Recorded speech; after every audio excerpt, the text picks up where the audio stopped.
पिछले एपिसोड में हमने देखा था कि प्रिंस युवान का मार्शल आर्ट कंपटीशन शुरू हो गया होता है। वहां पर उससे फाइट करने के लिए अलग अलग कॉम्पिटिटर आते हैं, लेकिन युवान ने तो अपनी पावर का इस्तेमाल करते हुए सारे के सारे कॉम्पिटिटर के ऊपर अटैक करना स्टार्ट कर दिया था। उसके सामने कोई भी नहीं टिक पाता। साथ ही उसकी फाइट वहां पर लिंग फैंग से भी हो चुकी थी। सारे लोगों को लग रहा होता है कि लिंग फैंग तो यहाँ पर युवान को बहुत ही आसानी से हरा देगा, लेकिन ये सारे लोगों की गलत फहमी होती है। प्रिंस युवान ने वहां पर अपनी पावर का इस्तेमाल करते हुए पूरी तरह से लिंग फैंग को धूल चटा दी होती है, जिस वजह से लिंग फैंग भी वहां पर हार जाता है। जिसके बाद यहाँ से ये एपिसोड शुरू होता है। तो इस एपिसोड की शुरुआत में हम क्यून्यू को देखते हैं, जो किसी बंदे के पास आकर सारी बात बता रहा होता है कि प्रिंस युवान ने अपनी पावर को एक्टिवेट कर लिया है। जहाँ वो पहले बिल्कुल कमजोर था, अब वो वैसा नहीं रहा, उसके पास काफी सारी पावर आ चुकी है। ये सुनकर तो वो बंदा भी वहाँ पर हैरान रह चुका था कि क्या तुम सच कह रहे हो, प्रिंस युवान के पास उसकी पावर आ गई और उसने लिंग फैंग नाम के इतने पावरफुल कल्टिवेटर को हरा दिया। ये तो बिल्कुल नामुमकिन है। ऐसा लग रहा है कि प्रिंस युवान की जो ड्रैगन स्पिरिट थी वो पहले से भी ज्यादा पावरफुल होते जा रही है। एक ऐसा इंसान जिसके पास ड्रैगन स्पिरिट हो, वो ज्यादा देर तक के तो कमजोर बिल्कुल भी नहीं रह सकता। मुझे इसी बात का डर था कि कब न जाने उसकी ड्रैगन स्पिरिट की पावर एक्टिवेट हो जाएगी, और देखो वो मेरा डर अब सच होते जा रहा है। लेकिन मुझे तुम्हारे पर अब भी भरोसा है कि तुम प्रिंस युवान को कैसे भी करके हरा तो सकते ही हो। उसने अपनी पावर को एक्टिवेट कर लिया तो भी क्या हुआ, फिर भी वो हमारे सामने तो बिल्कुल भी नहीं टिक सकता। प्रिंस युवान के अंदर एक बहुत ही पावरफुल पॉइजन को लगा गया था। उस पॉइजन को तोड़ना इतना आसान काम भी नहीं है। उसने अभी यहाँ पर अपनी थोड़ी ही पावर को एक्टिवेट किया है ना। हर 3 साल में उस पॉइजन का अटैक होता है। इस बार जब उसके ऊपर अटैक होगा तो मुझे नहीं लगता कि वो उस अटैक को संभाल भी पाएगा, इसलिए वो हमारे लिए उतना ज्यादा बड़ा खतरा तो बिल्कुल भी नहीं है। लेकिन क्यों कह रहा होता है, जब से यहाँ पर युवान ने उस कॉम्पिटिशन को जीता है वो टॉप 10 के अंदर शामिल हो चुका है। इस वजह से उसके साथ साथ और भी जो कई सारे पावरफुल डिसाइपल हैं वो भी हमारी एकेडमी से निकलकर युवान की एकेडमी की तरफ जा रहे हैं। ऐसा ही रहा तो हमारी एकेडमी बहुत ही ज्यादा कमजोर हो जाएगी। जिस पर वो बंदा कह रहा होता है, तुम्हें इसके बारे में टेंशन लेने की कोई जरूरत नहीं है, मैंने इस चीज के बारे में पहले से ही प्लान बना कर रखा है। मैं हर चीज का प्लान पहले से ही बना लेता हूँ। प्रिंस युवान कितना भी ज्यादा पावरफुल क्यों ना आ जाए, वो हमारे लोग कभी भी खतरा नहीं हो सकता। एक छोटा सा मामूली कल्टीवेटर हमारा क्या ही उखाड़ लेगा, हमें उससे डरने की जरूरत नहीं है, इसलिए तुम भी उससे मत डरो। अभी हमारे लिए सबसे ज्यादा जरूरी ये है कि तुम आगे आने वाले कॉम्पिटिशन की और अच्छे से तैयारी करो। उस बार के कॉम्पिटिशन में मैं ये नहीं सुनना चाहता कि हमारा कोई भी साथी कंपटीशन हार चुका है। उस बार के कंपटीशन मुझे तुम्हारी फर्स्ट पोजीशन चाहिए। अगर वो नहीं आए तो देख लेना, मुझसे बुरा कोई नहीं होगा। अगर तुम फर्स्ट पोजीशन हासिल कर सकते हो तो उसके बाद हमारी एकेडमी पावरफुल बन जाएगी। उसके बाद हमारे सामने खड़ा होने वाला कोई भी नहीं रहेगा। उसके बाद तो हम प्रिंस युवान और उसके पूरे के पूरे पैलेस के ऊपर हम अपना कब्जा कर सकते हैं। और यहाँ हमें पता चलता है कि वो बंदा कोई और के क्यूयू का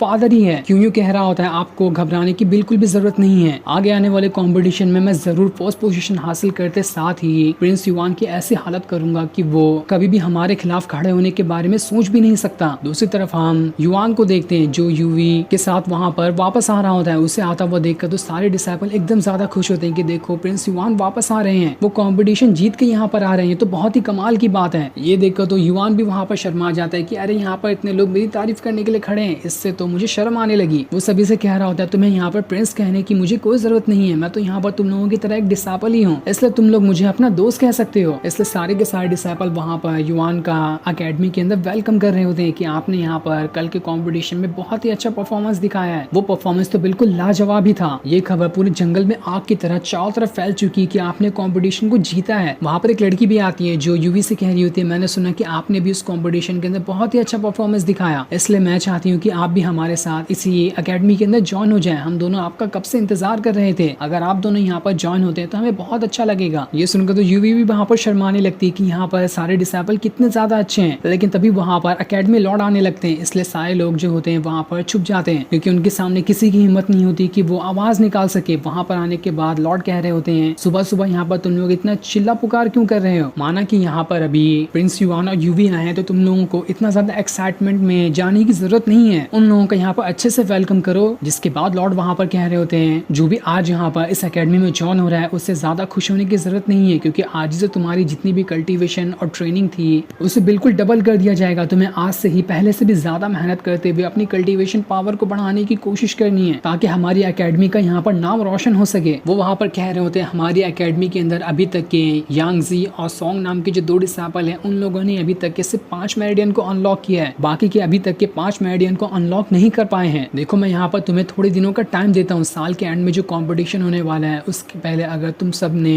अपने 6 मेरिडियन को अनलॉक नहीं किया तो देख लेना मैं उस कंपटीशन में तुम लोगों को हिस्सा लेने दूंगा ही नहीं। इसलिए अगर उसके अंदर हिस्सा लेना चाहते हो तो तुम्हें यहाँ पर साल खत्म होने से पहले अपने 6 मेरिडियन को अनलॉक करना पड़ेगा ही। अगर तुम लोग यहाँ पर मेरी बात मानते हो तो वो दिन दूर नहीं जब हमारा अकेडमी ए अकेडमी बी के ऊपर भारी पड़ जाएगा और हम यहाँ पर अकेडमी बी को उनकी औकात दिखा देंगे कि हम लोग यहाँ पर क्या कर सकते हैं। इसलिए जैसा मैं कहता हूँ तुम लोगों को वो सारी बातें माननी पड़ेगी। यहाँ के रूल बहुत ही ज्यादा स्ट्रिक्ट हैं, किसी ने भी रूल तोड़े तो उसका अंजाम बहुत ही बुरा होगा। आज जो नए डिसाइपल आए हैं उन्हें मैं यहाँ पर कुछ खास बातें करना चाहता हूँ और जो पुराने डिसाइपल यहाँ से अपनी अपनी ट्रेनिंग करने के लिए जा सकते हैं, इसलिए पुराने सारे डिसाइपल वहाँ से चले जाते हैं और युवान, यूवी और एक जो दूसरा डिसाइपल होता है वो तीनों वहाँ पर रुकते हैं क्योंकि तीनों ही आज पहली बार इस अकेडमी ए के अंदर ज्वाइन होने के लिए आए हैं। जिसके बाद प्रिंस युवान और यूवी जो होते हैं वहाँ से आगे बढ़ने लगते हैं। जैसे वो आगे बढ़ रहे होते हैं एक लड़की जो होती है उन्हें वहाँ पर आसपास की सारी चीजों के बारे में बता रही होती है कि कौन सी चीज यहाँ पर क्या है। वो सारी चीजों की खासियत बता रही होती है कि इन्हें कहाँ से लाकर यहाँ पर रखा गया है। साथ ही वो हर्ब्स के बारे में भी बताते कि यहाँ पे हर्ब्स किस तरह के हैं, वो कितने ज्यादा पावरफुल हैं। वो जगह सच में बहुत ही ज्यादा सुंदर थी। ये अकेडमी ए जो है वो काफी ज्यादा सुंदर होता है। वो लड़की उन्हें एक झरने के बारे में भी बताती है कि यहाँ पर जाने से कल्टीवेशन पावर बढ़ती है और हम आसपास की ऑरा को एब्जॉर्ब भी कर सकते हैं। ये सुनकर तो यूवी को काफी ज्यादा अच्छा लगता है। वो डिसाइड करती है कि वो उस लड़की के पास जाकर झरने के पास जाकर देखेगी कि वहाँ पर कैसा लगता है। लेकिन युवान तो वहाँ जाने के लिए तैयार नहीं होता क्योंकि अकेडमी लॉर्ड ने उससे कुछ बातें करने के लिए उसे बुलाया था, इसलिए वो वहाँ पर चला जाता है। यूवी कह रही होती है हम जल्दी से वहाँ पर से वापस आ जाएंगे, ज्यादा टाइम नहीं लगेगा, इसलिए आपको मेरे साथ चलना चाहिए। इसलिए ना चाहते हुए भी युवान मान जाता है और वो दोनों वहाँ से उस झरने के पास आ चुके थे। जहाँ आने के बाद युवान सबसे पहले झरने के अंदर चले जाता है। वो जैसे अंदर जाता है वहाँ का पानी जो होता है काफी ज्यादा डेंजरस और ऑरा से भरा हुआ था। उस पानी के अंदर से काफी ज्यादा ऑरा निकल कर युवान की बॉडी के अंदर जाने लगता है। ये देखकर तो युवान भी हैरान था कि ये किस तरह का पानी है, जिससे तो मुझे बहुत ही ज्यादा तकलीफ हो रही है। यूवी उसे आवाज लगाते हुए कह रही होती है युवान वापस आ जाओ, अगर तुम्हें ज्यादा तकलीफ हो रही है तो तुम्हें वहाँ पर नहीं जाना चाहिए, हम बाद में यहाँ पर वापस से आ जाएंगे। लेकिन युवान तो सुनने के लिए तैयार नहीं था। वो अंदर आ चुका होता है तो वहाँ पर कल्टीवेशन के बगैर वो नहीं जाने वाला था। इसलिए अंदर आने के बाद वो वहीं पर अपना कल्टीवेशन करना स्टार्ट कर देता है जहाँ उसकी बॉडी से काफी ज्यादा ऑरा बाहर निकल रहा था। ये देखकर वो खुद में कह रहा होता है ये ऑरा तो सच में कमाल का है, इससे मुझे लग रहा है कि मेरी पावर बढ़ते जा रही है। स्टार्ट में मुझे थोड़ी तकलीफ हुई लेकिन अब मुझे ये काफी अच्छा महसूस करा रही है। मैं तो अब यहाँ पर डेली आना पसंद करूंगा ताकि मैं अपनी पूरी बॉडी को रिफ्रेश करते हुए खुद की कल्टीवेशन पावर को बढ़ा सकूं। वो वहाँ पर दोबारा से अपना कल्टीवेशन करना स्टार्ट कर देता है जिस वजह से उसकी फायर पावर उसके माथे से बाहर निकल कर आ चुकी थी। उसे बाहर निकालने के बाद जैसे ही उसकी बॉडी से ऑरा बाहर निकल रहा होता है कि आसपास का जितना भी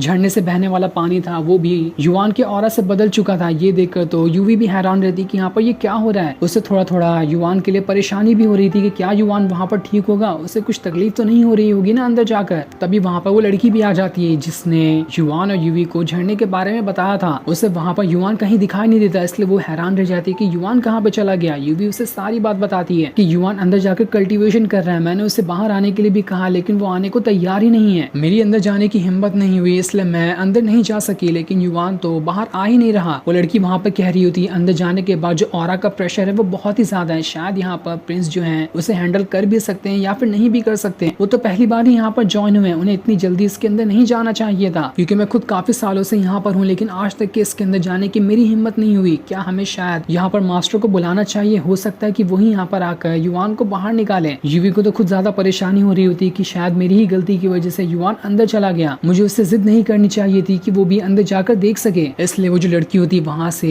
अकेडमी के लॉर्ड को इस बारे में बताने के लिए चली जाती है ताकि वो यहाँ पर आकर युवान को बाहर निकाल सके। इन लोगों को क्या पता था कि युवान तो बड़े ही आराम से अंदर जाकर अपना कल्टीवेशन कर रहा है और कल्टीवेशन पूरा होने के बाद युवान जो होता है वहां पर एक पत्थर के ऊपर लेट जाता है जहाँ उसे बहुत ही ज्यादा मजा आ रहा था कि ऐसा कल्टीवेशन तो मैं रोज ही करना चाहूंगा, ये करके मुझे मजा ही आ गया। जिसके बाद वहाँ पर यूवी आती है जो उससे पूछ रही होती है प्रिंस क्या आप ठीक हैं, आपको कुछ हुआ तो नहीं ना, मुझे आपके लिए बहुत ही ज्यादा टेंशन हो गई थी। जिस पर युवान कहता है अरे रे मुझे क्या होगा, मैं तो बिल्कुल टनाटन हूँ, ऐसी छोटी मोटी चीजें मेरा क्या ही बिगाड़ सकती है, बल्कि यहाँ पर आने के बाद तो मुझे मजा ही आ गया, तुम्हें भी एक बार अंदर जाकर ट्राई करना चाहिए कि ये कितनी ज्यादा बढ़िया चीज है। वो लड़की जो थी वहाँ पर एकदम ज्यादा ही हैरान थी कि क्या युवान सच में अंदर जाने के बाद सही सलामत बाहर आ गया। युवान तो काफी देर तक के अंदर था, मैं यहाँ पर खुद इतने सालों से रहकर 1 मिनट के लिए भी अंदर नहीं जा सकी और युवान तो देखो कितनी देर की कल्टीवेशन करने के बाद आराम से यहाँ पर बाहर भी आ चुका है। जिसके बाद युवान और यूवी दोनों वहाँ पर से अकेडमी लॉर्ड के पास आ जाते हैं जो उन्हें समझा रहे होते हैं कि देखो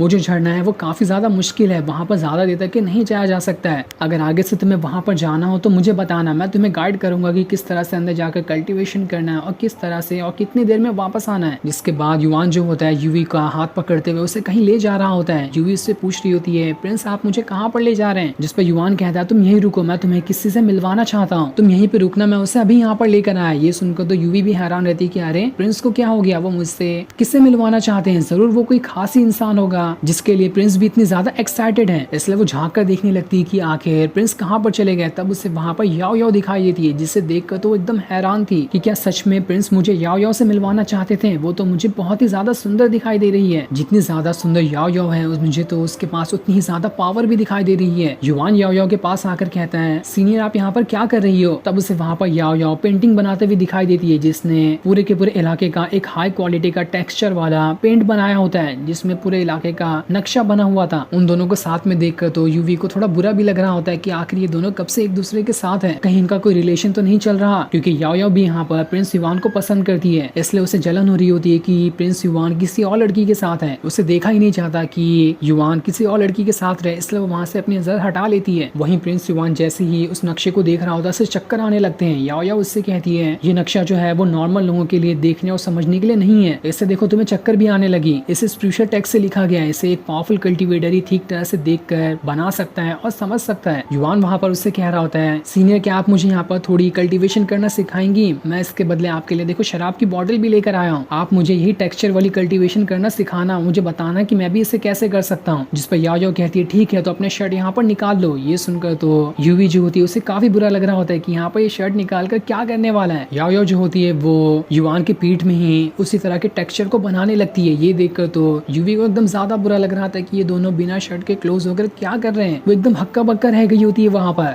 कि क्या युवान मुझे यहाँ पर यही दिखाने के लिए लाया था ताकि मैं यहाँ पर जल सकूं। याओ याओ जैसे ही वहाँ पर युवान की बॉडी के ऊपर उस टेक्सचर को लिख रही होती है, पूरे का पूरा ऑरा जो आसपास था वो सारा का सारा युवान की बॉडी के अंदर जाने लगता है, जिस वजह से तो युवान को तकलीफ भी हो रही थी, लेकिन तब भी वो वहाँ पर उसे संभाले होता है। याओ याओ कह रही होती है, इससे करने में थोड़ी तकलीफ भी होगी, लेकिन तुम यहाँ पर बातें करके अपना ध्यान भटका सकते हो ताकि तुम्हें थोड़ी तकलीफ यहाँ पर कम हो। याओ याओ बता रही होती है, इस टेक्सचर को करने के और भी अलग अलग पैटर्न भी आते हैं, जिसमें अलग अलग तरह के स्पीशीज को ड्रॉ किया जाता है, लेकिन उसे संभालना तुम्हारे बस की बात नहीं है। तुम जितना संभाल सकते हो उसी हिसाब से मैं तुम्हें यहाँ पर बना रही हूँ। कोई अगर पावरफुल कल्टीवेटर हो तो वो लेवल 4 की स्पीसी को भी अपने ऊपर ड्रॉ कर सकता है। ये सुनकर तो युवान भी हैरान था। वो सोच रहा होता है कि मास्टर ने तो मुझे यहाँ पर याओ याओ को प्रोटेक्ट करने के लिए भेजा है, लेकिन मुझे तो ऐसा लग रहा है कि हर टाइम याओ याओ ही मुझे प्रोटेक्ट करने वाली है, क्योंकि मैं उसके सामने तो जरा सा भी पावरफुल नहीं है, वो हर चीज में मुझसे आगे ही है। याओ याओ का जैसे ही वहाँ पर ड्रॉ किया हुआ खत्म होता है, युवान को बहुत ही ज्यादा तकलीफ हो रही थी, इसलिए वो वहाँ पर चिल्लाना शुरू कर देता है। उसकी चिल्लाहट सुनकर तो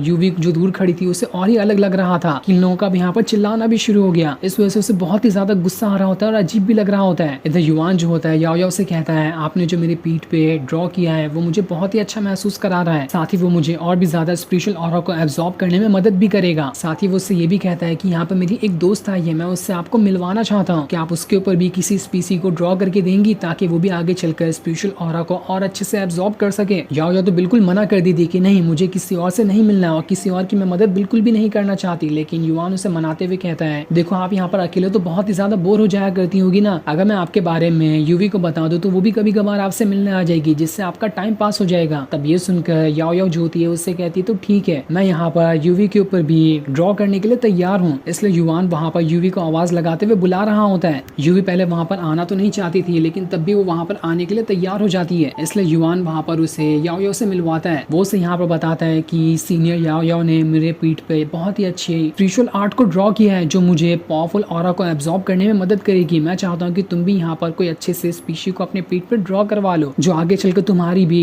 पावरफुल स्पिरिचुअल ऑरा को एब्जॉर्ब करने में मदद करेगा। तब ये सुनकर यूवी को समझ में आता है कि अरे मैंने तो यहाँ पर इन दोनों को बिल्कुल गलत ही समझ लिया था, ये लोग तो यहाँ पर कुछ और ही कर रहे थे और मैंने कुछ और ही समझ लिया, ये तो मुझसे बहुत बड़ी गलती हो गई। जिसके बाद याओ याओ जो होती है वो यूवी से कहती है, चलो मेरे कमरे में चलो, मैं वहाँ पर तुम्हें ड्रॉ कर दूंगी। युवान जैसे वहाँ पर आ रहा होता है, याओ याओ से कहती है, अरे तुम यहाँ पर क्या आ रहे हो, तुम बाहर जाओ, तुम बाहर ही खड़े रहो, तुम्हें अंदर आने की कोई जरूरत नहीं है। जिसके बाद वो उसे धक्का मारते हुए कमरे के बाहर कर देती है। अंदर आने के बाद याओ याओ जो होती है वो यूवी से कहती है, तुम्हारा नाम यूवी है ना, मुझे तुम्हारे बारे में युवान ने बताया, तुम यहाँ पर अपने शर्ट निकाल कर लेट सकती हो, मैं तुम्हारी पीठ पे भी ड्रॉ कर दूंगी। इसलिए मजबूरन वहाँ पर यूवी भी अपना शर्ट निकाल के बैठ जाती है। उसे वहाँ पर डर भी लग रहा था, लेकिन तब भी वो वहाँ पर बैठी होती है, इसलिए याओ याओ ने उसकी पीठ पे भी ड्रॉ कर दिया था। इससे वहाँ पर यूवी को तकलीफ तो हो रही होती है, लेकिन तब भी वो वहाँ पर सारी तकलीफों को बर्दाश्त कर रही होती है। याओ याओ कहती है, मैंने जो तुम्हारे पर ड्रॉ किया है वो प्रिंस युवान से भी ज्यादा अच्छे से ड्रॉ हुआ है, इसका मतलब कि अभी तुम्हारे पास जो पावर है वो प्रिंस युवान से थोड़ी ज्यादा ही होगी, तभी तो तुम्हारी बॉडी पे ये स्पिरिचुअल टैक्स बहुत अच्छे से ड्रॉ हुआ। जिसके बाद वो दोनों कमरे के बाहर आ जाते हैं। युवान याओ से कह रहा होता है अब मुझे यूवी के साथ जाना चाहिए, हम दोनों यहाँ पर इस स्केच को